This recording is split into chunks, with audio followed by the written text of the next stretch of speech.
আসসালামু আলাইকুম। সংবাদে আপনাদের সবাইকে স্বাগত জানাচ্ছি। আমি ফিরোজ তোহা। শুরুতেই সংবাদ শিরোনাম। বাংলাদেশের সর্বশেষ গুরুত্বপূর্ণ আপডেট সংবাদে আপনাকে স্বাগত। শুরুতেই সংবাদ শিরোনাম, পরে বিস্তারিত। শুরুতেই জানাবো, 3 দিন ধরে খোঁজ নেই জুলাই হত্যাকাণ্ডের মামলার আসামি এডিসি রাশেদুলের। 3 দিন ধরে খোঁজ পাওয়া যাচ্ছে না Barishal metropolitan police BMP traffic বিভাগের অতিরিক্ত উপ পুলিশ কমিশনার এডিসি রাশেদুল ইসলামের। তিনি কর্মস্থলে আসছেন না এবং তার অবস্থান সম্পর্কে কোনো তথ্য মিলছে না।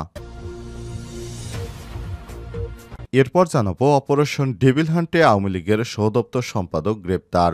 নাটোরের সিংড়ায় অপারেশন ডেভিল হান্ট অভিযানে উপজেলা আওয়ামী লীগের সহদপ্তর সম্পাদক ও রামানন্দ খাজুরা ইউনিয়ন আওয়ামী লীগের সহসভাপতি মোহাম্মদ আব্দুল হান্নানকে গ্রেপ্তার করেছে পুলিশ। এদিকে যুবককে গাছের সঙ্গে ঝুলিয়ে পেটানোর পর পানি খাওয়ানো হয়। নারায়ণগঞ্জে ছিনতাইকারী আখ্যা দিয়ে এক যুবককে গাছের সঙ্গে ঝুলিয়ে নির্যাতনের ঘটনা ঘটেছে বলে জানা গেছে। বুধবার 12 মার্চ বিকেলে শহরের চাষারা কেন্দ্রীয় শহীদ মিনারে এই ঘটনা ঘটে বলে জানিয়েছে পুলিশ। এবারে জানাবো, জয়পুরহাটে ছাত্রদল নেতাকে কোপালো স্বেচ্ছাসেবক লীগ নেতা।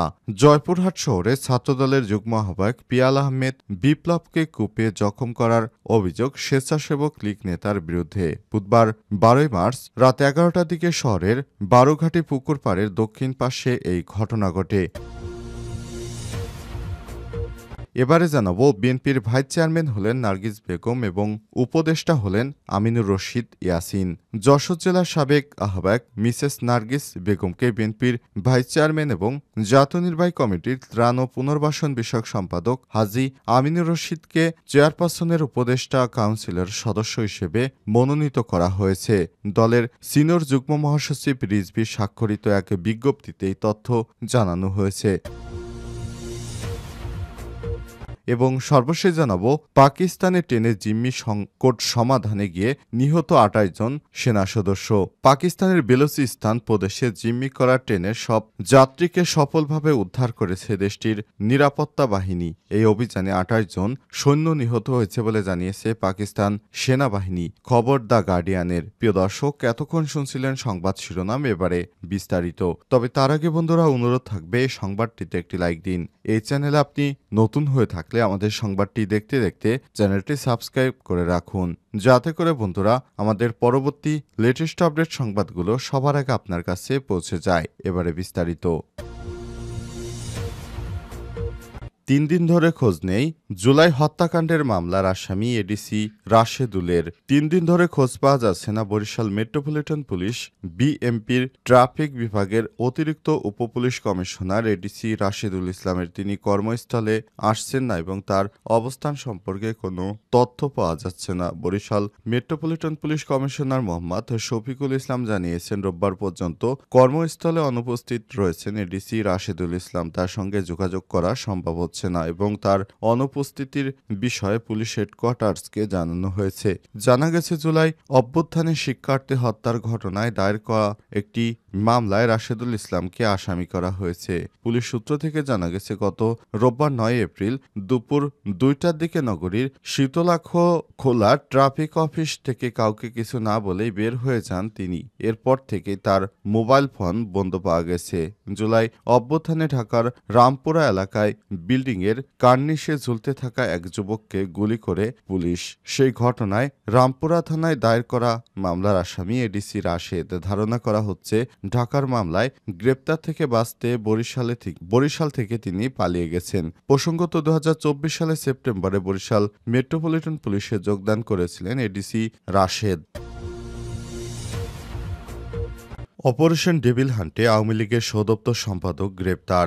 নাটোরের সিংড়ায় অপারেশন ডেভিল হান্ট অভিযানে উপজেলা আওয়ামী লীগের সহদপ্তর সম্পাদক রামানন্দ খাজুরা ইউনিয়ন আওয়ামী লীগের সহসভাপতি মোহাম্মদ আব্দুল হান্নানকে গ্রেপ্তার করেছে পুলিশ। বুধবার 12 মার্চ বিকেলে তাকে আদালতে পাঠায় পুলিশ। এর আগে মঙ্গলবার 11 মার্চ বিকেলে পৌরসভা চাঁদপুর এলাকা থেকে তাকে গ্রেপ্তার করা হয়। সিংড়া থানার ওসি আসমাউল হক গ্রেপ্তারের সত্যতা নিশ্চিত করে বলেছেন, 2000 সালে নির্বাচন প্রচারণার সময় বিএনপি নেতাকর্মীদের উপর হামলা ও মারধরের ঘটনায় গত বছরের অক্টোবর মাসে দায়েরকৃত মামলায় তাকে গ্রেপ্তার দেখে আদালতে পাঠানো হয়েছে। উল্লেখ্য 2018 সালে জাতীয় নির্বাচনের সময় বিএনপির প্রার্থী দাউদার মাহমুদের নির্বাচনী প্রচারণা এলাকা চলাকালে বিনাগ্রাম বাজারে বিএনপির নেতাকর্মীদের উপর হামলা ও মারধরের অভিযোগে গত বছরের 9 অক্টোবর মামলা করেন উপজেলা বিএনপির সদ্য বিলুপ্তি আহ্বায়ক কমিটির সদস্য মোহাম্মদ আনিসুর রহমান। এ মামলায় উপজেলা আওয়ামী লীগের যুগ্ম সাধারণ সম্পাদক ও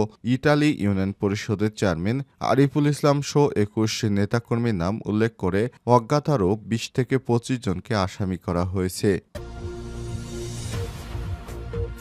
যুবককে গাছের সঙ্গে ঝুলে পেটানোর পর পানি খাওয়ানো হয়। অতঃপর নারায়ণগঞ্জে ছিনতাইকারী আখ্যা দিয়ে এক যুবককে গাছের সঙ্গে ঝুলিয়ে নির্যাতনের ঘটনা ঘটেছে। বুধবার 12 মার্চ বিকেলে শহরের চাষাড়া কেন্দ্রীয় শহীদ মিনারে এই ঘটনা ঘটে বলে জানিয়েছে পুলিশ। গাছে ঝুলে নির্যাতন করা ভিডিও সামাজিক যোগাযোগ মাধ্যমে ছড়িয়ে পড়েছে। ভিডিওতে দেখা যায় ওই যুবকের 2 হাত গাছের সঙ্গে ঝুলানো হয়েছে।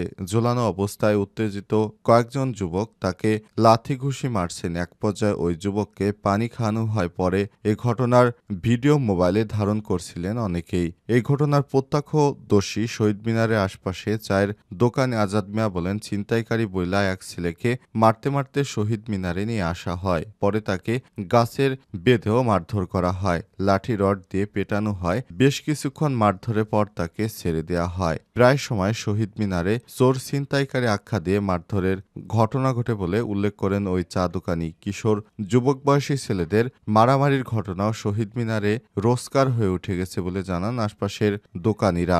যোগাযোগ করা হলে সদর মডেল থানার ভারপ্রাপ্ত ওসি মোহাম্মদ নাসির বলেছেন, ভুক্তভোগী যুবক ও ঘটনার সঙ্গে জড়িতদের খোঁজ পাননি। পুলিশ প্রতিনিয়ত চুরি ছিনতাইয়ের সঙ্গে জড়িতদের গ্রেপ্তার করছে, আইন শৃঙ্খলা পরিস্থিতির উন্নয়নে কাজ করছে। কারো বিরুদ্ধে কোনো অভিযোগ থাকলে তাকে আইন শৃঙ্খলা বাহিনীর হাতে সোপর্দ করতে হবে।